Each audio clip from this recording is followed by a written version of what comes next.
The morning was cold in the little house on Wren Lane. Maren stood at the small window and watched the frost make patterns on the glass. She was 23 years old, though most days she felt older. Her hands were red from the wash water, and her back hurt from bending over the tubs for hours, but she did not complain. She had learned long ago that complaining did not warm a room or fill a plate. The smell of weak tea drifted from the tin pot on the hearth. It was the third time she had used the same leaves. She did not mind. The warmth of the cup in her palms was what mattered, not the taste. Outside, a horse clopped by on the cobblestones, and a fishmonger called out his morning cry. Somewhere a baby was crying, thin and sharp. Maren set down her cup and picked up her shawl. It was thin wool, grey with age, but it was clean. She had darned it 7 times, and each mend was neat enough that a person would have to look close to find them. She wrapped it around her shoulders and tucked the ends into her belt. Then she took her small purse from the drawer and counted the coins inside. 6 shillings. That was all. 6 shillings for the week's work at the great house on Belgrave Street. She had scrubbed floors for 4 days straight. She had polished silver until her fingers cramped. She had carried coal up 3 flights of stairs and washed linens in water so hot her hands turned pink. 6 shillings. But she was grateful for it. The rent was 3 shillings. Bread was 1. That left 2 for coal and candles and whatever small thing might go wrong. Something always went wrong. A shoe wore through. A tooth ached. The wind blew the chimney cap off and the smoke filled the room. 2 shillings did not go far, but it was 2 shillings more than nothing. She stepped out into the lane. The cold hit her face like a slap, and her breath came out in small white clouds. The street smelled of wet stone and horse and coal smoke. A cart rattled past with barrels of ale bouncing in the back. Maren pulled her shawl tighter and started walking. Belgrave Street was on the other side of the park. It was a long walk, but she had done it every day for 2 years now. Her feet knew the way. She passed the bakery with the warm bread smell that made her stomach ache. She passed the flower seller who nodded at her the way you nod at someone you see every morning without knowing their name. She passed the church where the bells were beginning to ring the hour of 8. By the time she reached the great house, her cheeks were numb and her fingers had gone white at the tips. She went around to the servants' door at the back. The cook, a heavy woman named Mrs. Pell, opened it and let her in without a word. The kitchen was warm and smelled of bacon fat and rising bread and coffee. Maren stood by the fire for a moment and let the warmth push into her bones. "You're late, Mrs. Pell said, though she was not. "Yes, ma'am," Maren said. She had learned long ago that arguing did no good. She hung her shawl on the hook by the door and tied on her apron. It was grey canvas and stiff with old starch. She rolled up her sleeves and began the day's work. The house was very grand. Maren did not know who owned it. She had asked once, when she first came, and Mrs. Pell had only said, a gentleman of good name, and told her to mind her own business. There was no master in residence. The house was kept ready, always ready, in case he should come. Fires were lit in the front rooms 3 times a week. The linens were changed, the silver was polished, fresh flowers were set on the great hall table every Monday. But no one ever came. Maren thought sometimes about this ghost owner. She thought about him when she polished the tall mirror in the library and saw her own tired face looking back. She thought about him when she dusted the leather books on the shelves that no one read. She thought about him when she straightened the great oil painting of a stern old man above the fireplace, whom she suspected was the father or grandfather of whoever the mystery owner might be. It did not matter to her. The wages came on Friday. The wages were real. The rest was not her concern. She worked all morning in the front parlour. She swept the ashes from the grate, laid a new fire, and set it burning against the cold. She dusted the carved wood of the mantel. She polished the brass candlesticks until they shone. She beat the cushions on the sofa and set them back in their proper order. She wiped down the tall windows until the glass gave back the grey winter sky without a single smudge. At noon she went down to the kitchen for her bread and cheese. This was part of her wages. 1 meal a day, taken standing at the corner of the long kitchen table. Today the bread was fresh and the cheese was sharp, and she ate slowly to make it last. Mrs. Pell drank her tea and read a broadsheet paper and did not speak. That was when Maren heard the crying. It came from the small room at the end of the servants' hall, the room where the youngest housemaid slept. The maid's name was Bessie, and she was 16 years old, and Maren knew her only in passing. Bessie was quiet, and always looked a little afraid. She had come from a farm somewhere in the country. She had a small son, a baby not yet a year old. The child lived with Bessie's sister in a room down by the river. Bessie sent home most of her wages to keep the boy fed. Maren set down her bread. She looked at Mrs. Pell. Mrs. Pell did not look up from her paper. "That's Bessie," Maren said. "Aye," said Mrs. Pell. "Been at it an hour. Is she ill?" Mrs. Pell turned a page. "Her boys took sick." Maren felt something turn cold in her chest. "How sick?" "Fever, been 3 days now. The doctor won't come without the coin first, and she hasn't got it." "How much?" Mrs. Pell looked up finally. Her eyes were not unkind, but they were tired the way the eyes of women in kitchens grow tired. 3 shillings for the visit. 2 more for whatever draught he prescribes. 5 in all, before he'll set foot in the door. Maren said nothing. She finished her cheese. She wiped her hands on her apron. Then she walked down the servants' hall and stood outside the small door at the end and listened. The crying was not loud. It was the kind of crying that had been going on so long it had gone quiet. It was the sound of someone who had cried themselves out and could not stop anyway. Maren knocked gently. "Bessie?" The crying stopped. There was a scramble, a wet snuffle, and then the door opened a crack. Bessie's face was blotched red, and her eyes were swollen, almost shut. "I'm sorry, ma'am," she said quickly. "I'll come out. I'm just—" "You are not in trouble," Maren said. "May I come in?" Bessie stepped back. The room was very small. There was a narrow bed and a wooden chest and a small window, with a broken pane stuffed with rag. It smelled of damp wool and tears. On the bed lay a folded shawl and a small tin cup and a letter opened flat and read many times. Maren picked up the letter. She read it slowly, because she was not a fast reader. The letter was from Bessie's sister. It said the boy's fever was very high. It said the boy would not eat. It said the sister had gone to the doctor twice and been turned away because there was no money to pay him first. It said if the boy died it would not be the sister's fault, but she wanted Bessie to come home if she could. So at least she could hold him. Maren set the letter down very carefully. "How old is he?" she asked. 10 months, Bessie said. She sat down on the edge of the bed. She looked at her hands. Her hands were small and rough and red at the knuckles. "His name is Tom. When did you last see him?" "August. I had a day off in August. It was February now." Maren stood very still. She could hear the clock in the hall. She could hear Mrs. Pell rattling a pot in the kitchen. She could hear the wind against the window. She thought about her rent. 3 shillings due on Monday. Bread was 1. Coal was 1. That was 5. She had 6. She thought about the 2 months she had been careful, saving 1 penny here and 2 pennies there, hoping to have enough by spring for a new pair of shoes. Her present shoes had holes in the soles that she stuffed with paper. When it rained, the paper turned to pulp, and her feet went cold and wet. She thought about the boy she had never seen, 10 months old, burning with fever in a room by the river. She reached into her purse and took out 5 shillings. She set them on the small tin cup on the bed. Bessie stared at the coins. Then she stared at Maren. Then she began to cry again, but a different sort of crying this time. The kind that comes when a thing you did not dare to hope for has come. "Ma'am," Bessie said. "Ma'am, I can't. You will pay it back when you can," Maren said, "or you will not. It does not matter. Take it now and fetch the doctor. Your wages are mine to spend as I choose." Bessie's shoulders shook.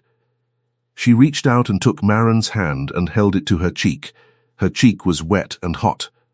Maren stood there and let her hold it, because she did not know what else to do. "I'll go now," Bessie whispered. "I'll ask Mrs. Pell for the afternoon. She'll say no, but I'll go anyway."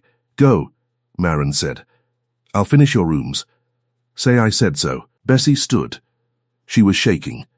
She wrapped the shillings in the corner of her apron and knotted it tight. Then she was out the door and running down the hall, and Marin heard Mrs. Pell shouting after her, and then she heard the servant's door slam. Marin sat down on the narrow bed. She looked at her hands. Her hands were also small and rough and red at the knuckles. She thought about her rent. She thought about Monday. Then she stood up and went to finish Bessie's rooms. She scrubbed the back stairs. She polished the copper pots in the scullery.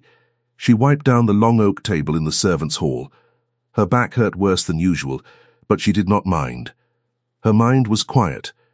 She had made a decision, and now she did not have to make it again. At 3 o'clock she was on her knees polishing the tiles of the front hall when she heard the great door open.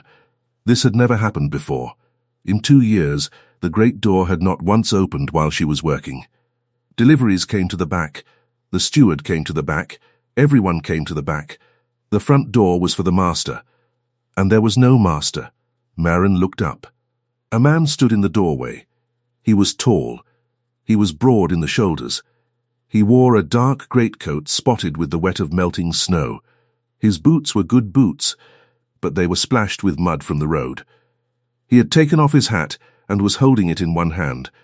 His hair was dark and cut short. His face was not what she would have called handsome. It was too tired for handsome. It was the face of a man who had been on a horse or in a carriage for many hours and had not slept well. But there was something about him, something in the way he stood in the doorway, as if the doorway had been made for him, as if the hall knew him and had been waiting. Marin stood up quickly. She wiped her hands on her apron. She was suddenly very aware of her red knuckles and her old shoes, and the smudge she was sure was on her cheek. "Sir," she said. She dropped a small curtsy. "The steward is not here. I can send for him at once." The man looked at her.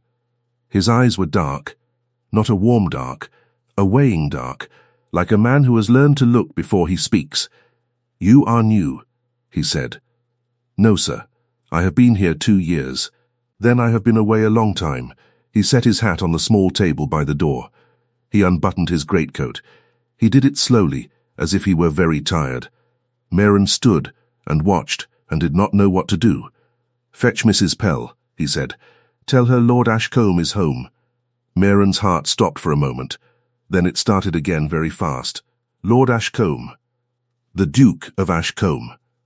She had heard the name in the marketplace. She had heard the name at the church. She had heard the name in the whispers of the other maids when they thought she was not listening. He was one of the richest men in England. He owned half the county to the west. He owned ships. He owned coal mines in the north. He owned this house. He owned this house. Marin dropped another curtsy, deeper this time, and turned and hurried down the hall. Her feet were quiet on the tiles she had just polished. She did not run because she knew a servant did not run. But she moved quickly. In the kitchen, Mrs. Pell was slicing an onion. She looked up when Marin came in, and her face changed the moment she saw Marin's face. "What?" "The master," Marin said. "He is here." Mrs. Pell dropped the knife. For a long moment neither of them moved. Then Mrs. Pell wiped her hands on her apron and made a strange sound in her throat and rushed out of the kitchen. Marin followed her because she did not know what else to do. In the hall, the Duke was still standing where she had left him. He had folded his greatcoat over his arm. He looked at Mrs. Pell without expression. "My lord," Mrs. Pell said. She curtsied deeply. "We had no word. We would have. The fires, the rooms will do as they are," the Duke said. His voice was quiet. It did not sound angry, but it did not sound warm either. "I have come with little warning. I could not send word ahead of my own horse. I need a fire in the library, and whatever the kitchen can produce quickly. I am not particular." "At once, my lord. And send someone up with hot water in an hour. I shall wash before I eat." "Yes, my lord." He looked at Marin. His eyes did the weighing thing again. Then he turned and walked down the hall toward the library. Mrs. Pell grabbed Marin's arm the moment he was out of earshot. "Lay the library fire," she hissed. "Now, and don't dawdle. I've got to see about a meal. Lord in heaven, no warning, not a word. And him gone 3 years, and now he walks in like he's been to the market." "Yes, ma'am." Maren went to the wood cellar and filled a basket with logs and kindling. She carried it up to the library. Her arms shook a little, but not from the weight. The Duke was standing at the window when she came in. He did not turn. She set the basket by the fireplace and knelt and began to build the fire. Kindling first, then small sticks, then the larger logs. Her hands did the work without her thinking about it. Her hands were good at fires. She struck the flint and set the tinder alight. The flame caught small and yellow, then spread. She watched it a moment to be sure it would not fail. The dry wood snapped and popped. The smell of wood smoke filled the room. She stood up. She turned to leave. "What is your name?" She stopped. She turned back. He was still at the window, but now he was looking at her. "Maren, my lord." "Maren what?" "Maren Ashford, my lord." "Ashford," he said it slowly, as if he was tasting it. "You are not from this parish." "No, my lord. I came from Kent, when I was a girl." "And you have worked here 2 years?" "Yes, my lord." He nodded once. He turned back to the window. She waited a moment to be sure he was finished. Then she curtsied and left, and closed the door softly behind her. In the hall she leaned against the wall for one full breath before she made herself walk on. By evening the house had turned itself upside down. Mrs. Pell was in a state Maren had never seen before, half terror and half fierce delight, ordering everyone about and forgetting what she had just said. The steward, Miss Bram, had been fetched from wherever he had been. 2 more girls had been called in from the village to help. The candles in the front rooms had all been lit. The fires had all been laid. The great hall smelled of beeswax and wood smoke and roasting mutton. Maren was told to help lay the table in the small dining room. This was where the Duke would eat. She set the silver and the crystal with hands that were more careful than they had ever been. She had done this many times, but only for practice. Now it was real.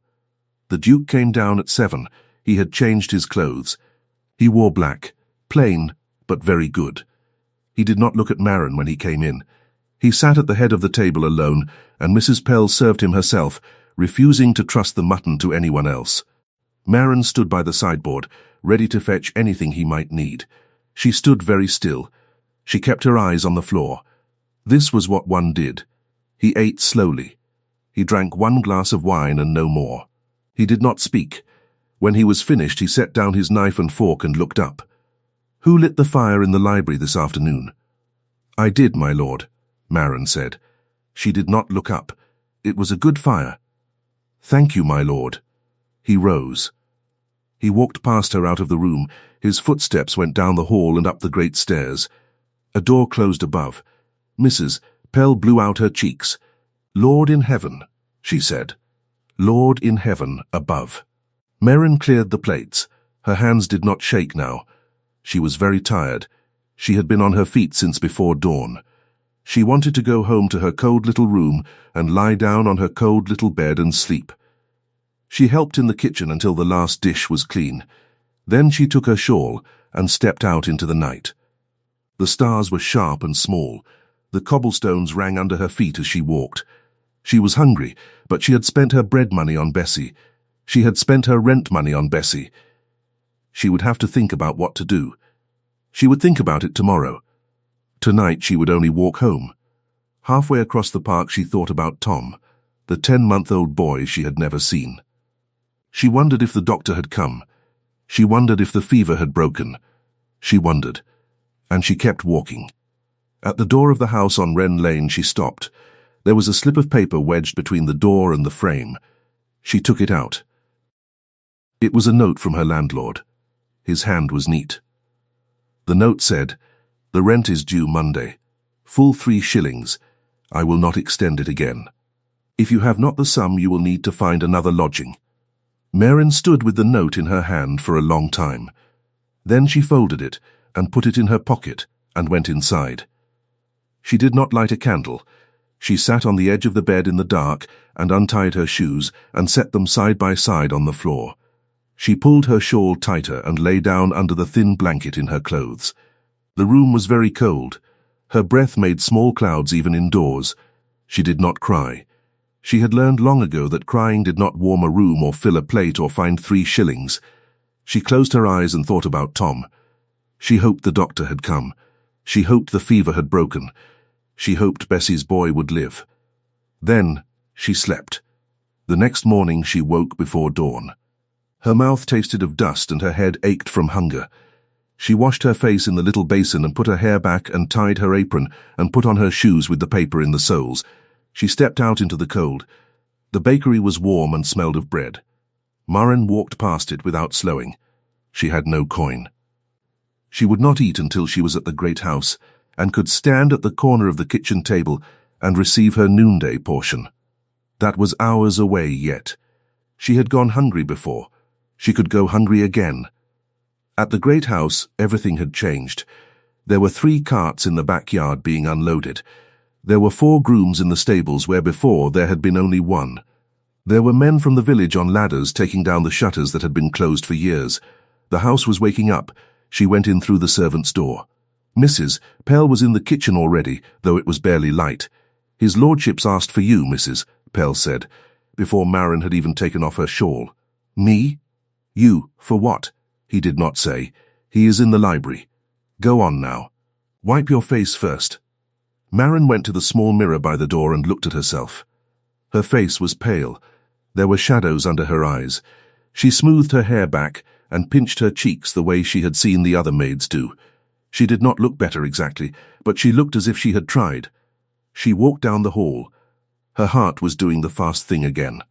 She stopped outside the library door and made herself take one full breath. Then she knocked. "Come." She opened the door. The Duke was sitting at the great desk by the window. There were papers spread in front of him. He had a pen in his hand. When she came in, he set the pen down and leaned back in his chair. "Close the door." She closed it. "Come here." She walked forward. She stopped a proper distance from the desk. She kept her eyes lowered. "Look at me." She looked up. His face in the morning light was less tired than the day before, but not by much. His eyes were still the weighing dark. He was studying her the way he might study a horse he was thinking of buying. "Yesterday," he said, "you gave 5 shillings to a girl in this household." Maren felt the floor tilt very slightly under her feet. "Yes, my lord." "Whose child was ill?" "Yes, my lord." "How did you have 5 shillings, Maren Ashford?" "They were my wages, my lord." "All of them?" "Nearly. How much did you keep for yourself?" 1 shilling. "For what?" She did not answer at once. Her tongue felt heavy in her mouth. He was a duke. He was a rich man. She had never talked to a rich man about her rent. "Answer. For bread, my lord. For the week. Not for your rent." "No, my lord." "You have somewhere to live?" "I do, my lord. A room on Wren Lane, for which the rent is how much?" 3 shillings, my lord. "Due when?" "Monday, my lord." He was quiet a moment. He was looking at her, but she felt as if he was looking through her, at some sum in his head. "How did you intend to pay it?"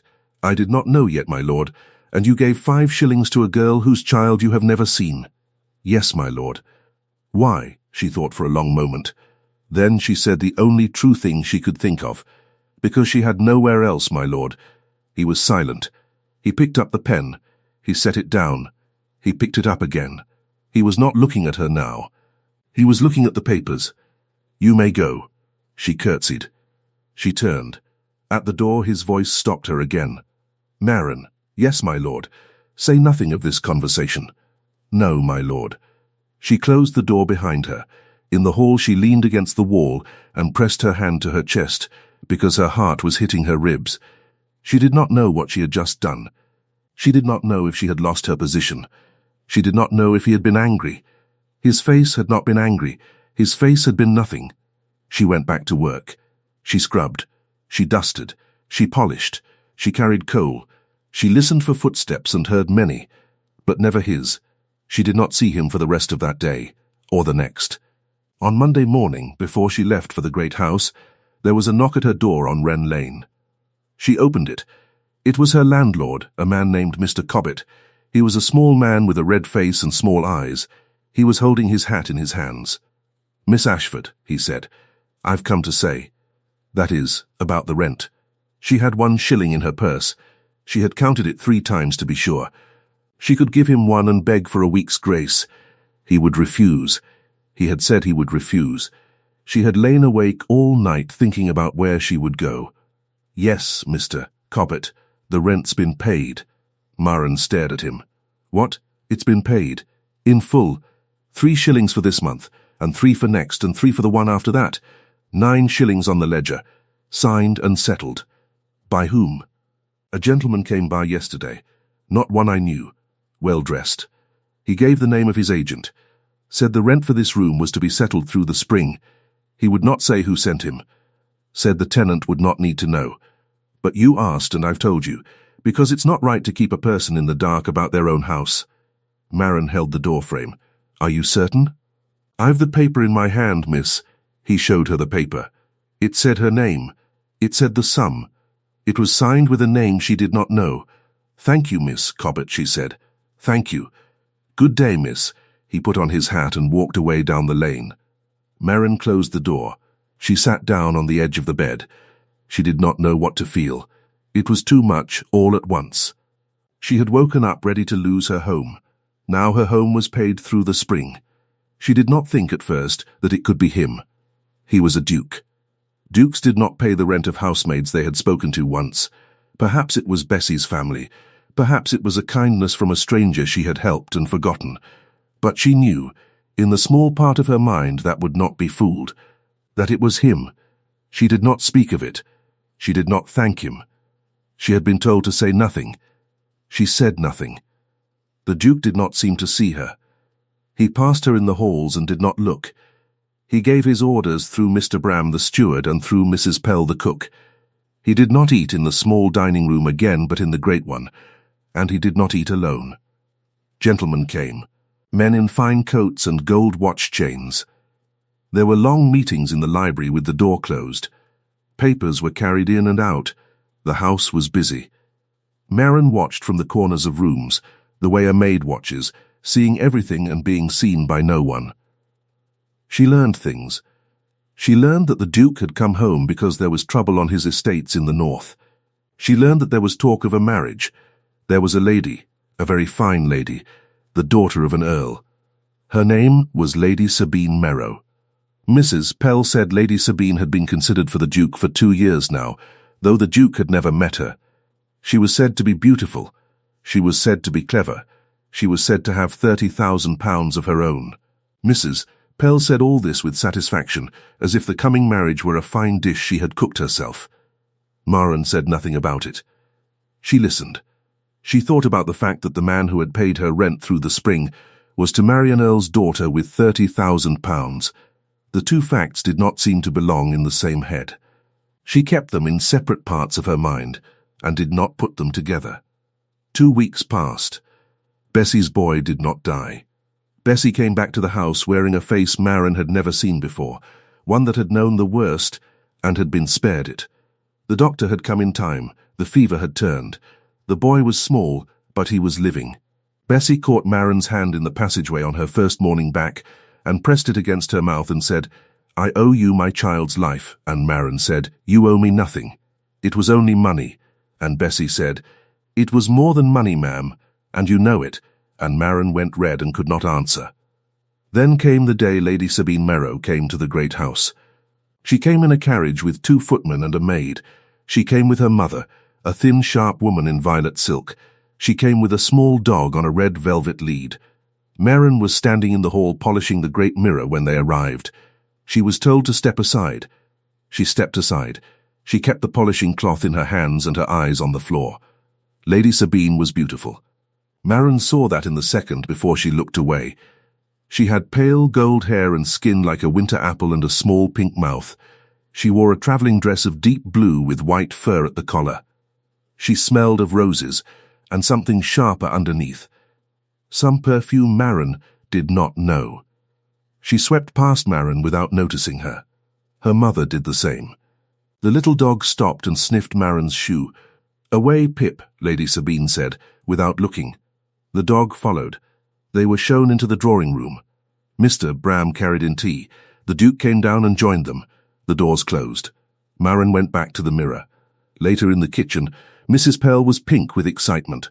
She is a beauty, she said, a proper beauty, and such manners. Sat as if she was already mistress of the house. His lordship watched her the whole time. He said hardly a word. He does not say much in general, Merrin said quietly. Mrs. Pell laughed. You've noticed that, have you? Well, he'll say what needs saying, I expect. There'll be an announcement by summer. Mark my words. Merrin marked them. She said nothing. Lady Sabine and her mother stayed to dinner. Merrin was told to help serve. She carried in the tureen of soup and set it down. She stood by the sideboard. She kept her eyes lowered. Your house is charming, my lord, Lady Sabine was saying. A little quiet, perhaps, but charming. It has been closed for some years, the Duke said. It will take time to bring it back to what it should be. Servants are so difficult now, said Lady Sabine's mother. One cannot find good ones. In our house we have had to dismiss 2 girls this month alone. Idle creatures. And soft. Soft, Mamma, said Lady Sabine. Soft, weeping over this and that. One of them had a sick child, if you can believe it, and asked for an advance on her wages. I told her wages were for work, not for weakness. If she wanted to weep over a child, she should not have taken a position in service. She left without her character. I do not regret it. Lady Sabine gave a small laugh like a bell. Oh, Mamma, you are terrible. I am practical. Merrin did not move. She kept her hands folded in front of her apron. She kept her eyes on the pattern of the rug. She felt the Duke look at her. She did not look up. But she felt it. She felt his eyes on her face for one long, slow moment. Then, they moved away. How very interesting, he said, in a voice so quiet and so cold that Merrin had not known his voice could sound like that. You judge weakness in a young woman who was trying to save her child's life. Lady Sabine's mother's laugh was a little brittle. My lord, I only meant, I know what you meant. Please continue with your soup. There was a silence. It was a silence with edges. Lady Sabine picked up her spoon. Her mother picked up hers. Neither spoke for a long moment. Merrin did not breathe. The dinner went on. The conversation grew smaller and safer. The weather. The roads. A cousin's engagement. When the last course was cleared. Lady Sabine and her mother rose and were shown into the drawing room, and the Duke did not follow them. He stayed at the table alone. Merrin cleared the plates around him. She did not look at him. She did not know what to say. She was not required to say anything. He said, Merrin. She stopped. She looked up. Yes, my lord. I did not know a fact when I spoke just now. I said what I said. I meant it. But I did not know a fact. She waited. I did not know the girl her mother dismissed. No, my lord. But I know now that servants do not weep over their children out of weakness. She lowered her eyes. She could not answer. She was afraid of what would come out if she opened her mouth. That is all, he said. Take the dishes. She took the dishes and went out. Lady Sabine and her mother did not stay the night. They departed at 10. When their carriage was gone, the great house went quiet again. Mrs. Pell locked the front door and blew out the candles in the hall. The Duke went up to his room and closed the door. Merrin walked home under the stars. She was very tired. But something in her felt lighter than it had felt in years. Something in her wanted to laugh, though she did not know why.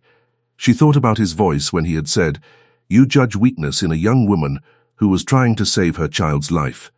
She thought about the silence after. She thought about the fact that Lady Sabine had laughed a small bell laugh at her mother's cruelty, and the Duke had heard it, and he had not laughed with her. The next morning at the great house, everything was different, though nothing had visibly changed. Mrs. Pell was quieter. Mr. Bram was quieter. The house held its breath. At noon Merrin was called to the library again. The Duke was standing at the window when she came in. She closed the door behind her. Merrin, yes, my lord, I am not going to marry Lady Sabine Merrow. She did not know what to say. She had not been asked a question.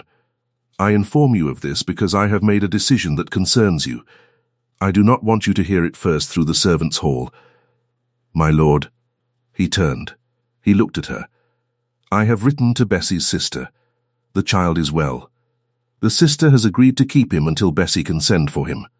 In the summer, Bessie will have a small cottage on the West Estate.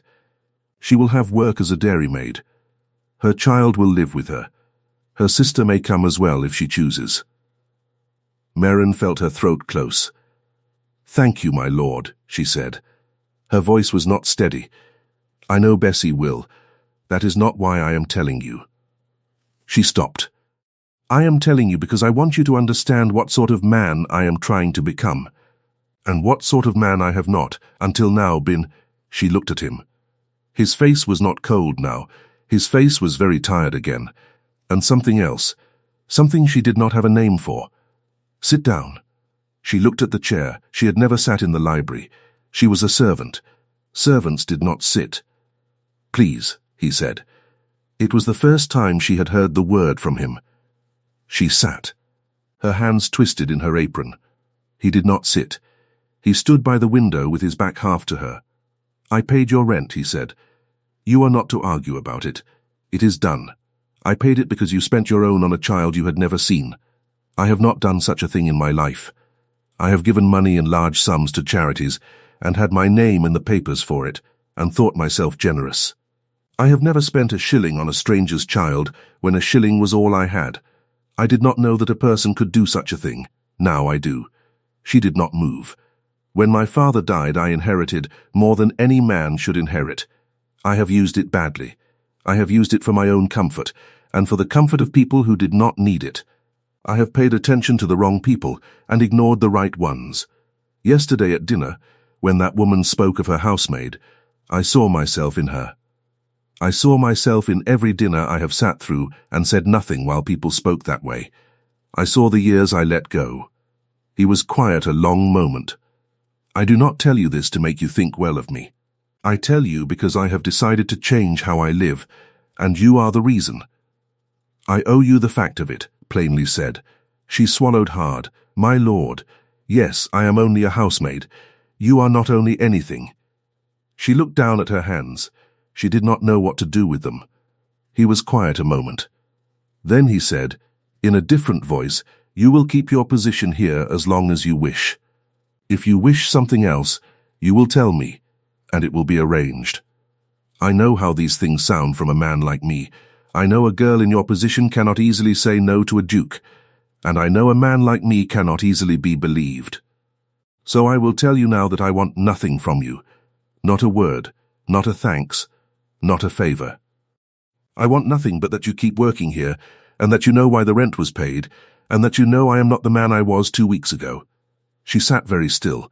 She thought about it a long time. Then she said, "May I ask a question, my lord?" "Yes, how did you know?" "About the 5 shillings. Nobody in this house knew. Only Bessie." He looked away. For the first time since she had known him, he looked away first. "I heard her," he said, "that first afternoon. When I arrived. I went to the library, and I stood by the window, and through the wall I heard a girl telling the cook that a housemaid named Maren had given her all her wages to save her boy. The cook was crying. She did not know I heard. Neither did the girl. I stood at the window and I looked out into the street, and I thought about the coldness in my own chest, and I thought about how long it had been since I had done a thing that anyone would have cried about in a kitchen." She lowered her head. Her eyes were burning. She would not let them spill. "Thank you for telling me, my lord. Do you understand what I have said?" "Yes, my lord." "Then go back to your work, or do not if you would rather rest. I have said what I meant to say." She stood. She curtsied. She walked to the door. At the door she stopped, without turning. "My lord, yes, I do not want anything different. I would like to keep my work." "Then keep it." "Yes, my lord. Thank you." She went out. She closed the door behind her. In the hall she stood for a long moment, her hand against the wood. Then she went back to the front parlour and picked up her cloth and finished polishing the mirror. Her hands were steady. Her face in the mirror was pale and small, and her eyes were bright. She looked at it a moment. Then she looked away and finished the glass. Spring came slowly to the great house. The shutters were all down. The garden was raked and dug and planted. The lawn was cut. New hangings were put up in the small dining room. Mr. Bram hired 2 more housemaids and a proper butler and a footman. Maren was told she would no longer be doing the front hall. She would be doing the linens and the small parlour and the flowers. It was easier work. She was given a small rise in her wages. She said thank you and did not say what she felt, because she did not have words for it. The Duke was often away. He rode out to see tenants. He went up to the north for 2 weeks and came back. He went to London for 1 week and came back. When he was in the house he ate simply and worked long hours in the library. He did not entertain. Lady Sabine Merrow was not mentioned. Mrs. Pell said with a sniff that a bad match had been avoided, and one hoped a good match would come. She said it looking at Maren from the corner of her eye, as if she expected Maren to blush. Maren did not blush. She simply went on with her work. The Duke was courteous when they met in the halls. He said, "Good morning, Maren," and she said, "Good morning, my lord." And neither of them said anything more. It was correct. It was proper. There was a wall of good manners between them, and both of them kept the wall exactly as it was, and neither of them tore it down. But small things happened. A new pair of shoes appeared in the servants' hall one Monday, on the bench by the door, with a slip of paper reading Maren in Mr. Bram's neat hand. The shoes were plain and sturdy. They fit. Maren looked at Mr. Bram, and Mr. Bram looked at his ledger, and neither of them said anything. A book was left on the small table by the servants' stair with a slip of paper reading Maren. It was a book of simple poems, printed in large clear letters, easy to read. Maren had told no one that she read slowly. She had told no one that she liked poems. But she had once, dusting the library, stood looking at a page in an open book for longer than she should have, and she had thought no one had seen. A note was slipped under her door on Wren Lane.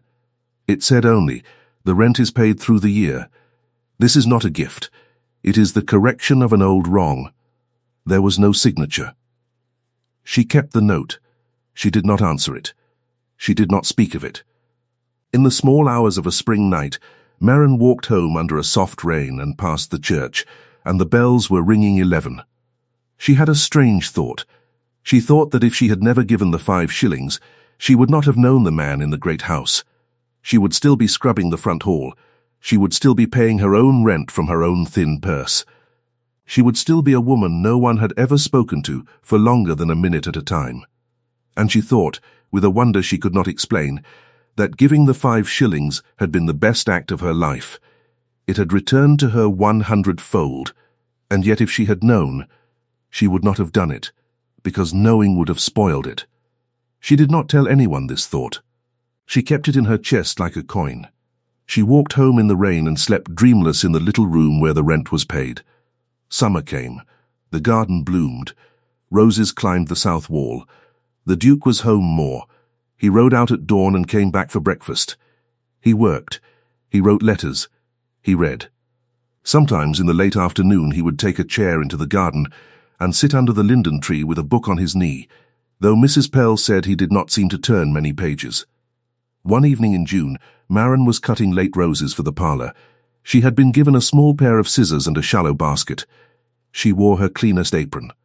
The Duke came around the corner of the hedge and stopped. "Maren, my lord, do not let me disturb you. You do not, my lord." He watched her a moment. She kept cutting. Her hands were steady.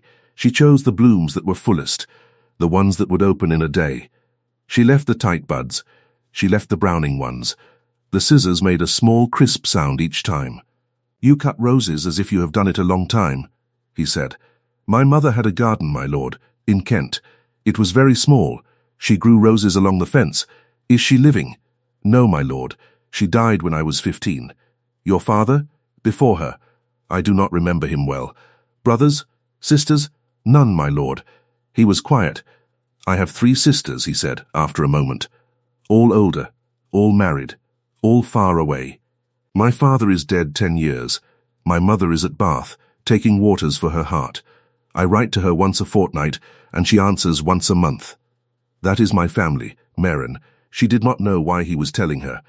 She did not know what to say, so she said the only true thing she could think of. "It is not much, my lord." He laughed.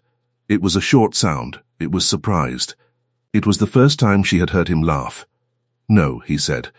"It is not much." She set the last rose in the basket. She stood up. "I should take these in, my lord." Yes, she walked past him. As she passed, she heard him say, quietly, almost to himself, "Thank you, Maren." "For the roses, my lord?" "For the roses." But she knew he did not mean the roses. In August, a woman came to the servant's door. She was thin and worn, and her eyes were red. She asked for Miss Maren Ashford. Maren was called down. The woman said her name was Alice, and she had been the housemaid dismissed by Lady Sabine Merrow's mother, the one who had wept over her sick child. She had heard of Maren. Everyone in service in this city, it seemed, had heard of Maren by now. The word had passed hand to hand at markets and pumps. There was a housemaid on Belgrave Street who had given her wages to save another girl's child. The Duke of Ashcombe himself had paid her rent for a year. It was said the Duke had refused a great marriage because of what he had seen in her. Alice had come because she had nowhere else, and she had heard Maren might help. Maren took the woman into the kitchen and gave her tea and bread. She listened to the whole story. Then she said, "Wait here." She went to the library. She knocked. The Duke said, "Come." She went in. "My lord." "Maren, there is a woman in the kitchen. Her name is Alice. She is the housemaid Lady Sabine's mother dismissed. She has nowhere to go. Her child has recovered, but she has no position and no character to show a new master." He looked at her a long moment. "What would you have me do?" "I do not know, my lord. I only thought you would want to know." "Yes," he put down his pen. "Bring her here." She brought Alice. Alice came in shaking. The Duke asked her questions, quietly, without cruelty.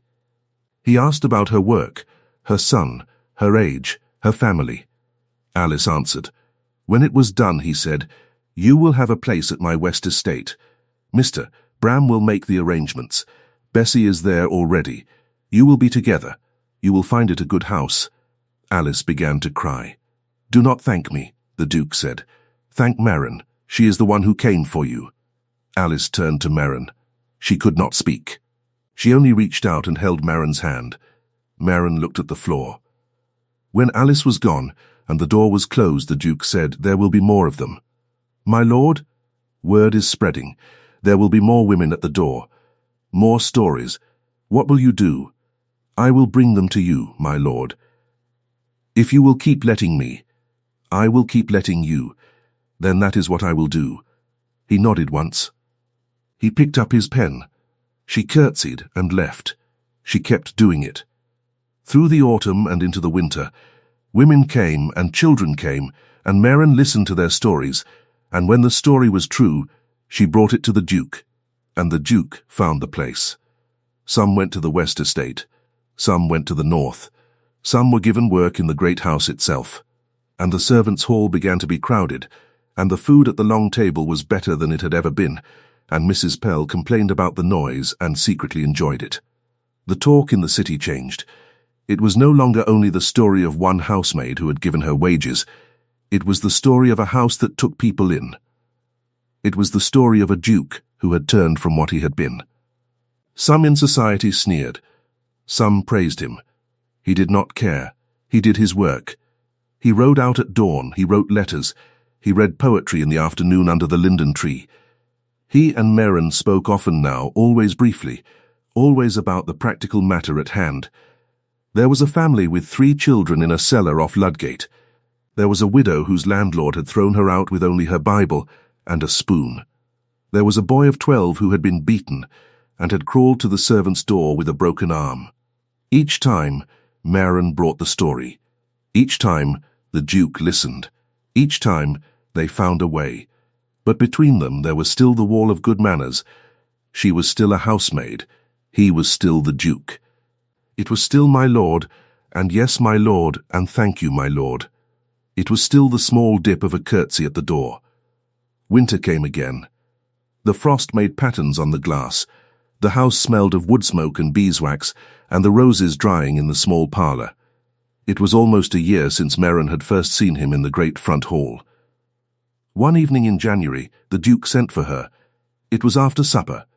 The house was quiet. He was in the library. She came in and closed the door. My lord. Marin, sit down. She sat.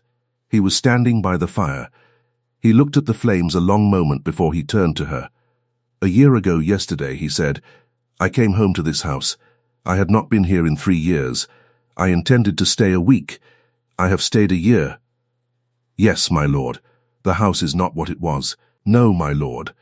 I am not what I was. No, my lord. That is largely because of you. She looked at her hands.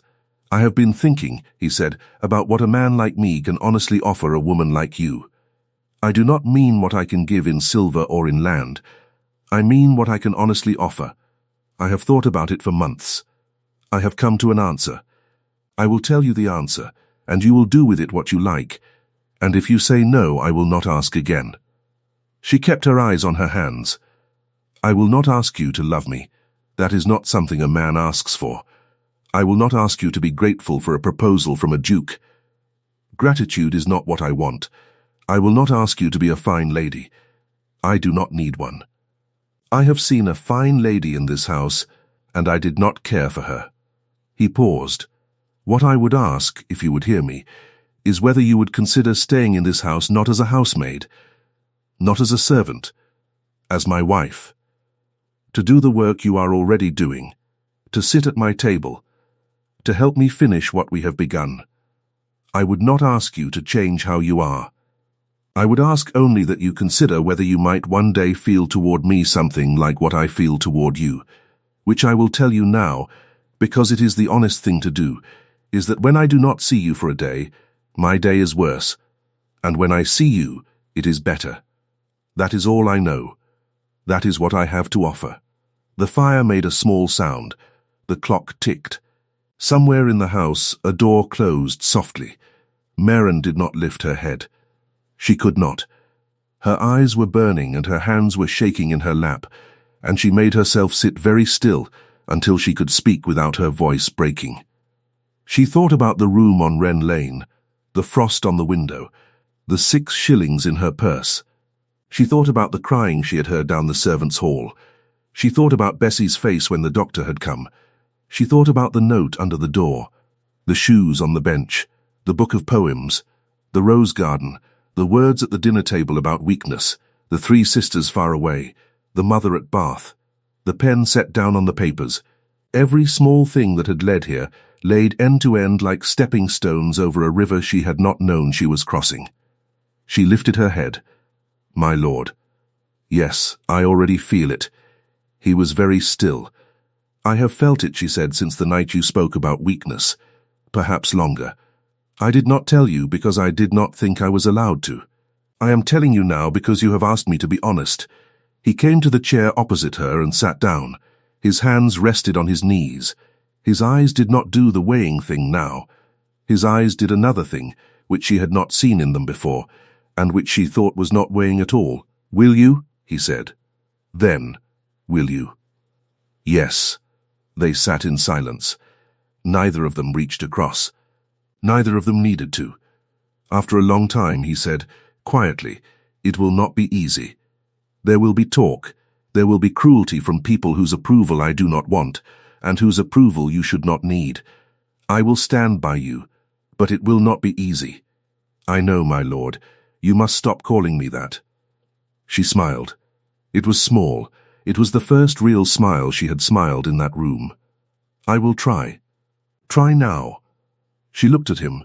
His name in the mouths of the household and in the ledgers and on the letters was Julian. She had never said it. She said it now, quietly, as if trying the shape of it. Julian. Yes, yes, Julian. The fire snapped. The clock ticked. Outside, the wind moved along the eaves.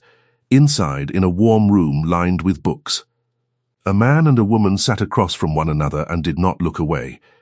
They were married in the spring, in the small chapel on the West Estate, with Bessie and Alice and Mrs. Pell in the front pew. The child Tom, now walking and shouting, held a bunch of wilted primroses in his fist and refused to give them up. Bessie's sister wept the whole way through the service. Mrs. Pell wept louder. The Duke wore black, plain but very good. Marin wore a pale grey silk that had been sewn for her by a woman in the village who had, a month before, come to the servants' door with 2 children and nowhere to go. There was no great feast. There was a long table set in the garden, and the tenants from 3 estates were seated at it. And there was bread and cheese and mutton and cider and dancing under lanterns when the dark came down. Lady Sabine Merrow was not invited. Neither was her mother. The Duke's own mother from Bath sent a short letter of congratulation and a small silver spoon. His 3 sisters sent nothing. Maren did not mind. She had a household of her own now. And it was full of people who had come to her because they had nowhere else, and who now had somewhere. A year after that, in the small parlour of the great house on Belgrave Street, on a winter afternoon with the frost making patterns on the glass, Maren sat by the fire with a small child asleep in her arms. The child had her hair and his mouth. The Duke sat in the chair across from her. He was reading a letter. On the table between them was a tray with 2 cups of tea and a plate of bread and butter. There was no sound in the room but the fire and the clock and the soft breath of the child. He put down the letter. He looked at her. He looked at their daughter. He looked at the tray. He looked at her again. "Maren, yes, do you remember," he said, "the first day I came into this house? You were on your knees polishing the tiles of the front hall. I remember. You had a smudge on your cheek. I did not. You did." She laughed. It was a low, warm laugh. The child stirred in her arms and did not wake. "I could not have imagined," he said, "on that day. This day. No. Could you?" She thought about it a moment. She thought about the room on Wren Lane and the frost and the 6 shillings and the crying down the servants' hall. She thought about a small tin cup on a narrow bed and a boy she had never seen and 5 shillings laid on a folded shawl. "I could not have imagined it," she said, "but I would not undo any of it, not even the cold parts." "No," he said, "not even the cold parts." The fire snapped. The clock ticked. Outside on Belgrave Street, a horse clopped by on the cobblestones, and a fishmonger called out his afternoon cry. Somewhere a baby was crying thin and sharp, and somewhere else a mother was hurrying with a warm cloth to answer it. The world was full of small cries and small mercies, and there was no end to them, and there would not be, in her lifetime or in his. She looked down at the child in her arms. The child slept on. She thought, in the small part of her mind that had once counted coins on a cold morning by a small window, that a life could turn on so little. A door knocked on. A tin cup on a bed. 5 shillings laid down. She was glad she had laid them down. She was glad she had not known. She was glad most of all that the man across from her had heard through a wall, on a winter afternoon, the sound of a cook crying over a housemaid who had done a small and ordinary and impossible thing. She lifted her cup with her free hand and drank her tea slowly. It was good tea. It was the first leaves, not the third. She did not take that for granted. She never would. Across from her, the Duke picked up his letter again.